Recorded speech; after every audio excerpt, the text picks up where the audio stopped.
Advertencia: este relato incluye temas de enfermedad, duelo y pérdida que pueden ser sensibles para algunas personas. Nunca pensé que un frenazo en la línea amarilla del metro cambiaría el rumbo de mi vida. Iba con la mirada fija en la pantalla, como muchas otras mañanas, café aún tibio en la mano, audífonos a medias, una lista de pendientes que se sentía más bien como una cuerda al cuello. Venía saliendo de una ruptura que me dejó practicando la soledad a tiempo completo. Me movía por la ciudad como quien repite una coreografía aprendida: salir, trabajar, llegar, cenar sola, dormir. Existía, pero no me sentía vista. Hasta ese día. El vagón se llenó más de lo habitual. Justo cuando la puerta estaba a punto de cerrarse, sentí un tirón en mi equilibrio. Todo se paralizó por una fracción. El tren frenó de golpe y el cuerpo de una mujer se inclinó hacia mí. Fue un movimiento natural. Extendí el brazo, la tomé del antebrazo para sostenerla. Sus ojos se abrieron como si despertaran de un sueño, y por un segundo, en medio del ruido metálico y las conversaciones apagadas, hubo una suerte de silencio que pertenecía solo a nosotras. «Gracias», dijo, respirando fuerte. «Casi me caigo». Su voz tenía algo cálido. Tenía el pelo recogido en un moño algo despeinado, una chaqueta que olía a lavandería y manos que temblaban de cansancio. No era una belleza llamativa que te dejaría sin aliento, era una presencia honesta. Me costó no sonreír con ternura. «No pasa nada», respondí. «Todo bien». Ella me miró como quien busca algún tipo de permiso para permanecer, y en un impulso bajé la guardia. Le pregunté si necesitaba ayuda, si quería que la acompañara hasta la salida. ¿Fue curiosidad? ¿Fue la necesidad de tocar otra vida que no fuese la mía? No lo sé. Lo que sé es que ese gesto fue el primer paso de algo que me desarmaría, y al mismo tiempo me reconstruiría. Nos despedimos en la estación Fradique Miranda. Intercambiamos números porque en voz baja dijo: «Yo trabajo cerca, a veces me desubico del mundo». Le di mi número sin pensar demasiado. En el andén la luz era tenue y había un olor a humedad mezclado con pan recién hecho de una panadería cercana. Cuando el tren arrancó, la vi alejarse con la mochila colgando y el pecho aún ligeramente agitado. Fue la última imagen cotidiana antes de que empezaran los mensajes. Esa noche, a las 2 de la madrugada, mi teléfono vibró. Abrió una ventana de luz en la oscuridad de mi habitación. «Gracias por sostenerme hoy. Me llamo Elena». Y fue así, con esa frase simple, que empezamos. No fue un gran diálogo épico. Fueron mensajes pequeños, honestos. Mensajes que llegaron cuando el mundo parecía grande y abrumador. Ella me contó que cuidaba a su madre sola, que el día a día era una cadena de pequeñas emergencias y de tareas que la consumían. Yo le conté que hacía poco había dejado una relación que me dejó a la deriva. Nadie intentó impresionar a nadie. De vez en cuando mandábamos memes malos, compartíamos canciones, y otras veces nos escribíamos cosas que dolían de una manera que dolía bien, porque ahí estaba la verdad. Los mensajes pasaron de ser interrupciones a convertirse en costumbre. Había una ternura en la constancia, un «¿comiste?» a las 6 de la tarde, un «¿cómo estás?» cuando el reloj marcaba las 3 de la madrugada. Hablábamos de cosas pequeñas, el barista que siempre se equivocaba con mi nombre, la lluvia que parecía infinito en Sao Paulo, y también de cosas grandes que aún no sabíamos cómo nombrar. Ella me enviaba fotos de su madre, imágenes tímidas, una mano arrugada apoyada en una sábana, zapatillas viejas al pie de la cama, una planta que se negaba a morir. En una de esas fotos, la señora sonreía con los ojos cerrados, como si guardara un secreto. Hubo una madrugada en la que su mensaje fue más largo de lo habitual. «Hoy no pude salir de la cama de mi madre», escribió. Me quedé mirándola y entendí que ya no sé cómo ser otra cosa que su cuidadora. A veces siento que me vuelvo transparente. Le respondí con torpeza. «No eres transparente, te veo». No sé si fue lo que necesitaba escuchar, pero a partir de ahí me di cuenta de que no se trataba solo de romantizar la soledad ajena. Se trataba de responderle. Cuando alguien me ofrecía su cansancio de forma tan desnuda, la empatía se volvía una obligación amorosa. Una semana después, quedamos para tomar un café. No era un gesto monumental. Un cafecito en una esquina conocida, una mesa pequeña con sillas de madera y el aroma de espresso mezclado con pan tostado. La cafetería estaba tibia, una isla en medio del clima gris. Me puse nerviosa porque en mi mente todo lo espontáneo se volvía una prueba. Cuando la vi entrar, me pareció que el mundo se acomodó de una forma nueva. Llevaba una bufanda color terracota. Sus ojos eran más claros que en las fotos, y traía una bolsa con libros usados. Nos saludamos con un abrazo que supo a reconciliación. Hablamos como si nos conociéramos desde siempre, de lecturas interrumpidas, de charcos en la ciudad y de lo absurdo de la vida adulta. Cuando la conversación se hizo más íntima, su voz se quebró un poco al hablar de su madre. Contó con detalles que no eran morbosos: horarios de medicación, indicios de fatiga, una cita pendiente con un especialista. La seguridad que había construido conmigo en los mensajes se volvió carne. No había victimismo, sino una mezcla de agotamiento y amor. Ella hacía las tareas de cuidado con una dignidad que me removió. En un momento, mientras hablábamos del miedo a fallar, ella sostuvo mi mano y dijo: «No sé si puedo con esto sola». No fue una súplica, fue una confesión. Y en ese instante entendí que muchas personas son pacientes en dos sentidos: pacientes con el tiempo, con el proceso, y pacientes en el sentido de estar heridos y necesitar compañía para sanar. Elena era ambas cosas. Su madre, Dona Celia, era la paciente en la forma clínica. Elena, en cambio, era paciente de la vida. Y yo, que tanto temía otro fracaso, respondí con algo que aún no tenía nombre. Me ofrecí para acompañar. El primer gesto fue pequeño: llevarle sopa casera un viernes por la tarde. La segunda vez, me ofrecí para quedarme un rato en la sala, simplemente para que ella pudiera salir a comprar algo y respirar. Recuerdo la casa. Un apartamento con ventanas que miraban a un patio interno, fotos familiares enmarcadas, un sillón que había visto mejores días. Dona Celia me recibió con una mirada que transmitía una vida entera: historias de mujer, de resistencias, de risas que alguna vez fueron estruendosas. No habló mucho, pero en la pausa entre una respiración y otra, me miró con una especie de aprobación silenciosa. Fue como si ella, desde su lugar de paciente, me diera la bendición de acercarme. Las rutinas de cuidado se fueron entrelazando con los gestos propios del enamoramiento sin que llegáramos a etiquetarlo de inmediato.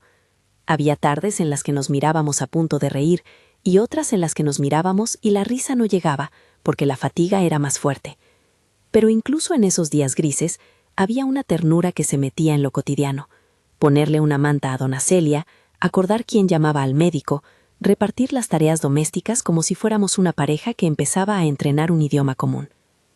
No exagero si digo que el amor se insinuó como una forma de organización: más vasos de agua, mensajes recordatorios, la manera de dejar el cargador del teléfono donde la otra lo alcanzara sin levantarse.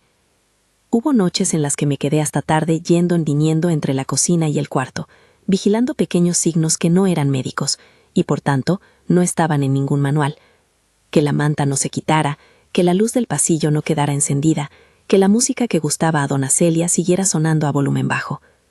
También hubo momentos en que sentía que la tristeza de Elena me tocaba con fuerza cortante. En esos instantes, ella a veces lloraba en silencio, con una desesperanza que me clavaba el estómago. Yo no tenía respuestas, solo manos y una presencia que no sabía si sería suficiente. Aún así, insistí. Nuestra relación no avanzó como en las películas, con miradas que lo resuelven todo en un plano perfecto. Fue más bien una serie de pequeños permisos. Un beso robado en la cocina, una mano que se quedaba más tiempo en la espalda. Palabras que empezaron a llamarse te quiero sin que sonaran a sentencia. Recuerdo el primer beso de verdad.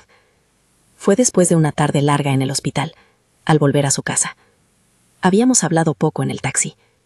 Afuera llovía. Cuando nos quedamos en silencio, me miró y me dijo: «Gracias por quedarte». Me acerqué y fue un beso tímido, lleno de algo que ambas necesitábamos. Fue un soplo que no cambió el mundo de forma inmediata, pero que cambió nuestro mundo. Con el paso de los meses, lo que empezó como auxilio se volvió corresponsabilidad. Cervicales de la vida diaria, quién hacía las compras, quién contestaban teléfonos, quién se encargaba de la burocracia pequeña que agota tanto como la enfermedad. A la gente le gusta narrar el romance como si fuese un estallido. Nuestra historia fue más de ensamblaje, 2 piezas con bordes deshilachados que empezaron a pegarse con paciencia. Nos presentamos frente a la familia con naturalidad. Elena me trajo a conocer a su madre en un día templado de primavera. Dona Celia pronunció mi nombre 2 veces, con esfuerzo, y me apretó la mano como si dijera: «Bienvenida, que esto sea ligero para ti». Fue una bendición que no pedí y que agradecí en silencio. Pero cuidar no es un camino de luz continua. Hay un agotamiento que no se revela hasta que ya es tarde, cuando las fuerzas se esfuman. Lo vi en Elena en las pequeñas fisuras, olvidos, silencios largos, esa manera de caminar como si el cuerpo pesara más que de costumbre. Le pregunté si quería que buscáramos más ayuda, si consideraba opciones, pero ella, siempre firme, repetía: «Es mi madre, es mi responsabilidad». En el fondo sospechaba que la responsabilidad era su excusa para no dejar entrar a nadie más, para no mostrar toda la fragilidad. Y yo, enamorada o no, tenía que aprender a sostener sin invadir, a ofrecer sin reemplazar. Hubo una tarde en que la tensión se volvió visible. Volví del trabajo y encontré la puerta entreabierta. En la cocina, las tazas sin lavar y la radio en silencio. En el cuarto, Elena sentada al borde de la cama con la cabeza entre las manos, haciendo ruidos que no parecían llanto, pero tampoco eran silencio. Me senté junto a ella y la abracé. No dijo nada por un tiempo largo. Luego, con la voz muy baja, contó una historia que me partió. La sensación de estar acompañando una desaparición lenta, y no solo de la persona que habita el cuerpo, sino de la propia identidad que se disuelve en la tarea de cuidar. «No quiero que mi vida sea solo esto», dijo finalmente, «pero tampoco sé hacer otra cosa». No tengo un manual para esas palabras. Lo único que supe ofrecer fue compañía decidida. Le preparé la cena, le propuse una salida corta, un cine, un paseo, y la forzamos, con delicadeza, a recordar que existía una vida fuera del apartamento. Fue torpe a veces, pero persistente. Poco a poco, Elena empezó a permitirse cosas pequeñas que solían parecer imposibles. Volver a asistir a una clase de yoga, responder mensajes con una pizca de humor, quedarse a dormir en mi departamento cuando la soledad era demasiado densa. Esa red de acciones fue la que, sin dramatismos, empezó a recomponerla. En paralelo, nos fuimos construyendo un lenguaje propio de cuidado. Aprendimos a leer la respiración de Dona Celia sin necesidad de palabras, a entender cuál era la dosis de silencio que necesitaba Elena cuando llegaba en modo agotamiento, a transformar las pequeñas tareas diarias en rituales que decían: «Estoy aquí». A veces me sorprendo pensando que el amor que nació entre nosotras fue más práctico que poético. No fue solo flores y promesas, fue aprender a levantar a la otra del sillón cuando la desesperanza se posaba como polvo. Y en esa práctica cotidiana hubo una clase de sanación que ninguna de las dos esperaba. Sin embargo, la vida tiene sus pliegues y sus roturas. Un día, de madrugada, durante una guardia de noches en casa de Dona Celia, escuché un sonido seco que no pude identificar desde mi lecho. Elena estaba en la habitación contigua, dormida a medias. Me levanté y la encontré en la cocina, hervida por una alarma que sentía sin saber cómo nombrarla. No fue una escena dramática en términos cinematográficos, fue más bien una acumulación de señales. La respiración más rápida de Dona Celia, la piel más fría de lo habitual, un silencio que llenaba la casa. Llamamos a la ambulancia. La espera en la madrugada se nos hizo eterna, y en ese transcurso vi a Elena reducirse a lo esencial: ojos fijos, manos que buscaban por instinto, una voz que no encontraba timbre, sino que se sostuvo con la única fuerza que le quedaba. En la ambulancia, ella me apretó la mano como si me pidiera que no la soltara jamás. Yo la apreté también, y sentí que mi propio corazón se tensaba como un músculo que promete aguantar. En el hospital, nos hicieron esperar en una sala con luces fluorescentes y cafés fríos. Me senté en una silla dura junto a Elena, y observé cómo su semblante cambiaba de agotado a absolutamente destrozado en cuestión de minutos. No había palabras útiles, había miradas que buscaban permiso para mostrar el dolor. Me prometí a mí misma que no haría promesas imposibles. No dije, todo va a estar bien. No podía. Lo que sí juré, en voz baja, fue mantenerme. Sería mi presencia la que, sin garantías, sostendría esa hora y las que vinieran. Fue en ese ritual de sostener donde me di cuenta de algo que, con la gavilla de la cotidianidad, había olvidado. El amor no sale de la nada. Se forja en decisiones repetidas y en la resistencia frente a la incertidumbre. Esa madrugada fue la primera vez que comprendí con claridad lo que decía el título de esta historia en mi cabeza. Era la paciente, Dona Celia, la que nos convocaba. Pero había otra paciente menos visible, Elena, que necesitaba ser curada de la fatiga de su propio heroísmo. El cuerpo enfermo fue el catalizador. La cura, en su sentido más profundo, sería la construcción de un refugio emocional en el que Elena pudiera recomponer su existencia. Yo no podía arreglar la enfermedad de Dona Celia, ni prometer milagros. Lo que podía hacer era sentarme en esa sala fría y sostener a la mujer que sostenía todo. La noche se extendió, y la sala de espera se llenó de horas que parecían segundos, y al mismo tiempo de segundos que pesaban como siglos. Llegó un médico y habló con voz medida. Nos explicaron que había complicaciones y que la UCI estaba ocupada, que harían lo posible en cuanto hubiera camas. Las palabras oficiales no mitigaban la sensación de vértigo. En un momento, Elena se dejó caer sobre mí y lloró como quien libera algo que llevaba años apretado. No tengo un recuerdo claro de cuánto tiempo duró ese llanto. Lo que sí recuerdo es la sensación de estar anclada a ella por una cuerda invisible. Al salir de la sala, el frío de la madrugada nos golpeó. Caminamos sin rumbo hasta un kiosco donde compré 2 cafés y una manta barata. Nos sentamos en un banco frente al hospital, y bajo la luz de una farola que parecía inclinarse sobre nosotras, ella me sostuvo la cara y dijo, con voz temblorosa: «Si te pido que te quedes, ¿te quedarás?». No fue una pregunta dramática, fue un ruego honesto. Le dije que sí, que no me iría. No había un plan, solo una disposición a estar, y en esa decisión simple, sentí que algo se hacía nuevo dentro mío, el poder de ser el lugar donde otra persona decide volver.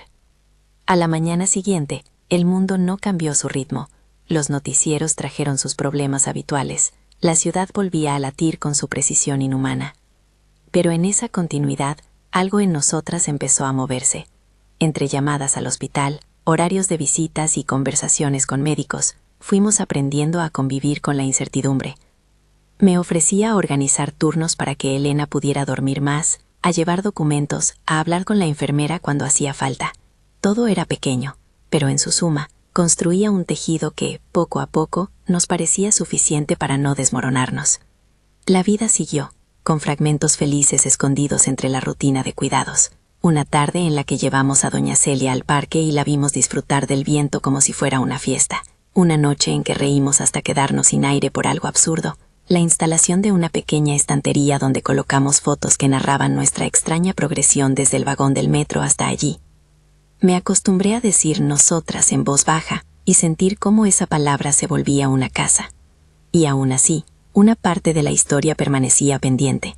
La pregunta de hasta dónde podía llegar mi resistencia, de cuánto peso podía cargar el corazón humano sin quebrarse.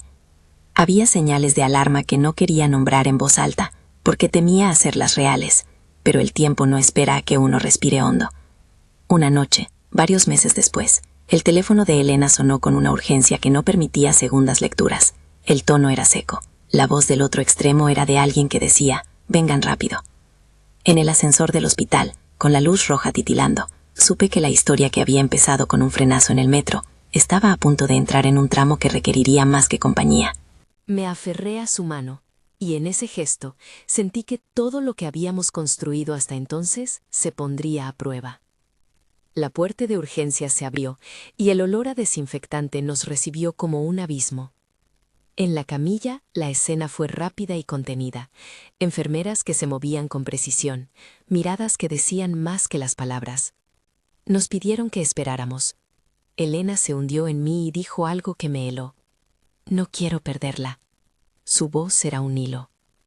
Yo, que había aprendido a no prometer imposibles, le prometí lo que sí podía, que la acompañaría, que no la dejaría sola en el piso más oscuro del miedo. Fue esa promesa, repetida como si fuera medicina, la que me llevó a quedarme, a sostener, a ser refugio. Y fue ahí, en la sala de espera, con la luz blanca y el café hasta la taza menos atractiva, que entendí que la cura de la que hablaba el título no sería mágica, sería un proceso, construido a fuerza de presencias, de pequeños actos que con el tiempo podrían restaurar lo que parecía irremediable. Cuando el doctor salió, su rostro tenía la calma profesional que pesa como una toga. Se acercó y dijo palabras que supe interpretar en silencio. Había que preparar, había que tomar decisiones difíciles. Mi pecho se cerró y por un instante toda mi narrativa interior, la de la soledad, la de la nueva vida, la de la promesa, se volvió una palabra en pausa. Elena me buscó con la mirada y allí, en ese encuentro, supe que el verdadero trabajo apenas comenzaba. Si esta historia te está hablando de alguna manera, escribe abajo si crees en los encuentros que cambian la vida. ¿Lo llamas destino o casualidad? Salimos de la sala de espera con las mismas manos que nos habían mantenido en pie toda la noche, pero con un peso nuevo sobre los hombros. El doctor había usado esas palabras que no tienen marcha atrás. Complicaciones, pronóstico reservado, preparar. No nos dio plazos. Nos dejó con la sensación de que el tiempo se había vuelto una cuerda que cualquiera podía cortar en cualquier momento. Caminamos por el pasillo del hospital como dos fantasmas que aún no saben cuál es su lugar en el mundo. Elena apretó mi mano hasta que mis dedos se entumecieron. Yo apreté la suya con la promesa muda de no moverme. Las visitas a la UCI fueron una sucesión de amaneceres fluorescentes y noches en las sillas rígidas de la sala de espera. Las horas se plegaban sobre sí mismas. Una taza de café recalentado. Las redes sociales que seguían su rutina indiferente. La enfermera que entraba y salía con una calma profesional que me parecía salvaje. Evité imaginar procedimientos. Evitar describir lo técnico. Me concentré en lo íntimo. La forma en que la piel de la frente de doña Celia conservaba aún el calor de otras vidas, la manera en que su mano respondía a la mía con pequeños gestos, como si reconociera un vínculo que iba más allá de palabras. Fue en esos instantes, junto a su cama, donde vi cómo el cuerpo enfermo convocaba, con una fuerza casi ritual, a quienes lo amaban. Una tarde, después de un silencio que parecía contener todas las preguntas posibles, me incliné hacia Elena y noté que su respiración era apenas un hilo.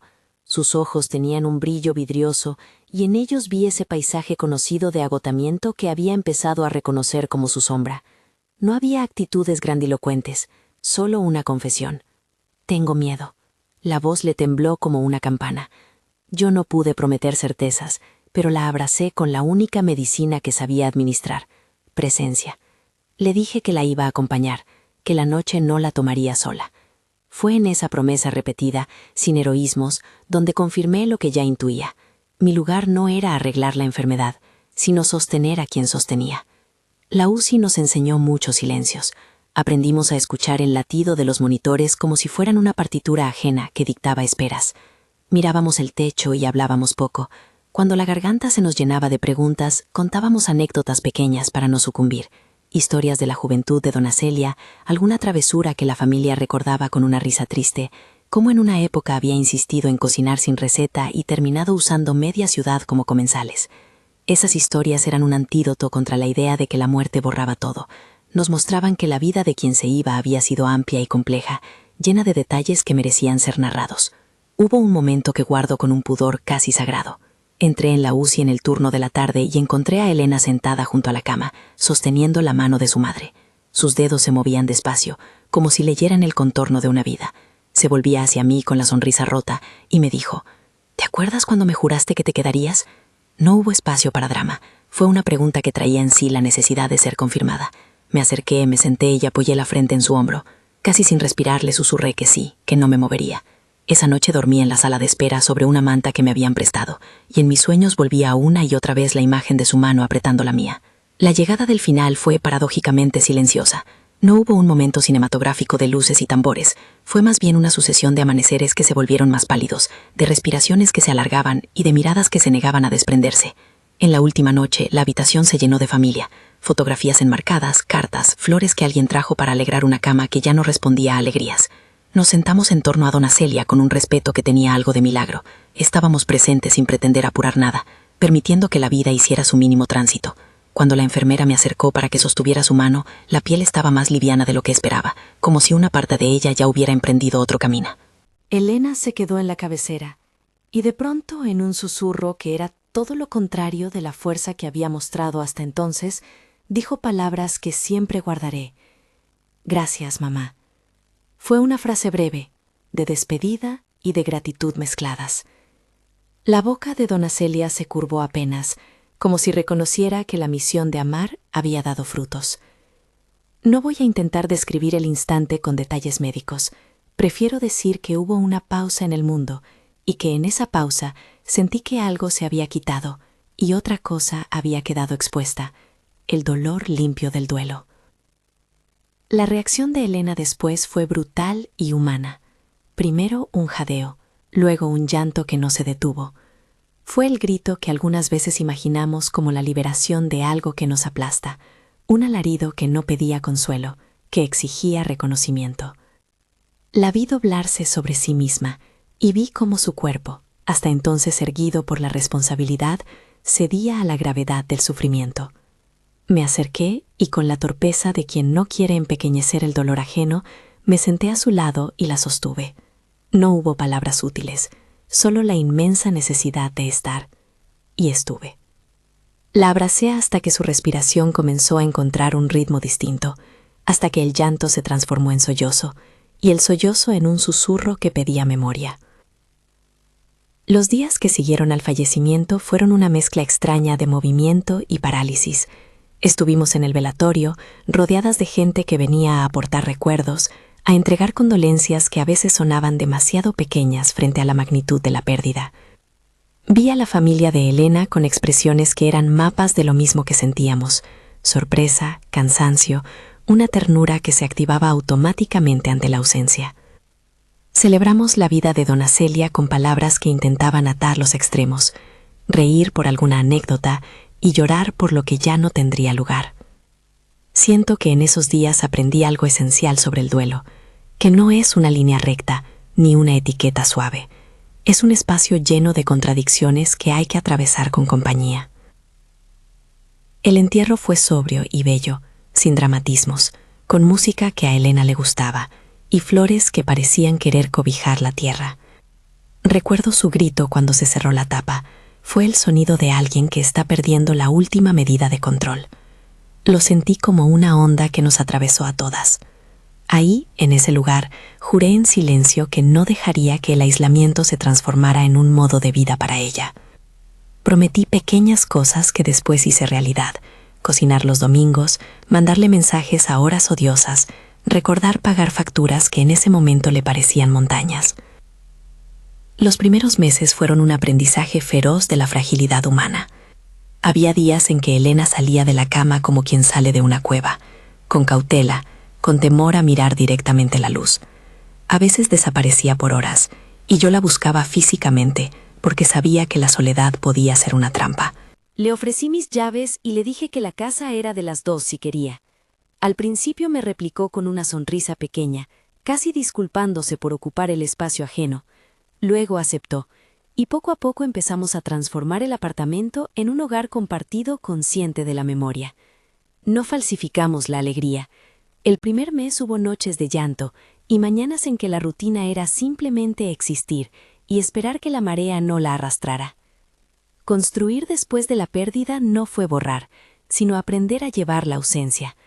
Organicé cajones con papeles de Dona Celia, recetas, cartas, alguna camisa que olía a su perfume. Decidimos poner una estantería con fotos, algunas de Dona Celia joven, otras de los últimos años, una en la que Elena la abraza frente a un parque. No hicimos un altar, sino un lugar donde la memoria pudiera aparecer y también irse cuando fuera necesario. Plantamos una maceta con hierbas en la ventana que dona Celia solía regar. Al mirar esa planta verdecida, Elena dijo una vez: «Me gusta que algo viva en su nombre». A mí me pareció un acto de ternura, no sustituir, sino mantener. Hubo días oscuros en los que me sentía insuficiente, donde la desesperación asomaba con preguntas que no encontraban respuestas. Lloraba por ella, y lloraba también por mí, por el miedo a perderla a ella, por las pequeñas envidias de quien observa a otra persona desmoronada y no siempre sabe cómo aliviar. Aprendí a pedir ayuda sin culpas. Aceptamos apoyos de amigos, de la familia, de quienes sabían cómo preparar una lasaña sin juzgar. Fue un ejercicio de humildad, reconocer que el amor no es sinónimo de omnipotencia. Con el tiempo, algunas rutinas empezaron a recomponer la vida. Inventamos un ritual tonto pero eficaz. Los sábados por la mañana desayunábamos juntas, siempre lo mismo, tostadas con palta y café, y poníamos una canción que le gustaba a dona Celia. Me asombré al ver cómo esos pequeños actos tenían el poder de sostener una semana entera. Nos reímos de chistes viejos, discutimos sobre series, nos enojamos por cosas pequeñas, y luego nos pedimos perdón sin ceremonias. Esas acciones no borraban la herida, pero le daban un tejido nuevo alrededor. La intimidad se profundizó de maneras que no siempre tenían que ver con lo físico. Había un conocimiento cotidiano de los humores, de las horas peligrosas, de las palabras que funcionaban como bálsamo. En una tarde lluviosa, cuando parecía que la vida se plegaba otra vez a la gravedad de la tristeza, Elena me detuvo mientras preparaba la cena y me dijo: «No sé cómo sería esto sin ti». Fue una confesión transparente que me hizo sentir vulnerable y a la vez profundamente necesaria. Le contesté con la honestidad que nos sostenía: «No lo sé, pero puedo intentar seguir estando». No era una promesa de corregir el pasado, era la disposición a ser parte del presente. Llegó un momento en que nos dimos cuenta de que necesitábamos formalizar esa vida compartida. No por papeles ni por convenciones, sino por la verdad simple de la convivencia. Compartir llaves, cuentas, espacios. Hicimos una tarde de limpieza conjunta y entre cajas y polvo encontramos cartas viejas de dona Celia dirigidas a su madre. La emoción nos agarró desprevenidas y lloramos de nuevo, pero esta vez con la sensación de construir algo nuevo a partir de aquello que se había ido. Pintamos una pared de la sala de un color cálido. Colocamos un sillón nuevo que compramos con la excusa de hacer el espacio más cómodo para visitas que aún no habíamos planeado. Fue como si por fin pudiéramos decir en voz alta que estábamos creando un hogar, que, aunque una parte doliera, tenía espacio para la alegría. También hubo renuncias pequeñas y grandes que implicaron duelo.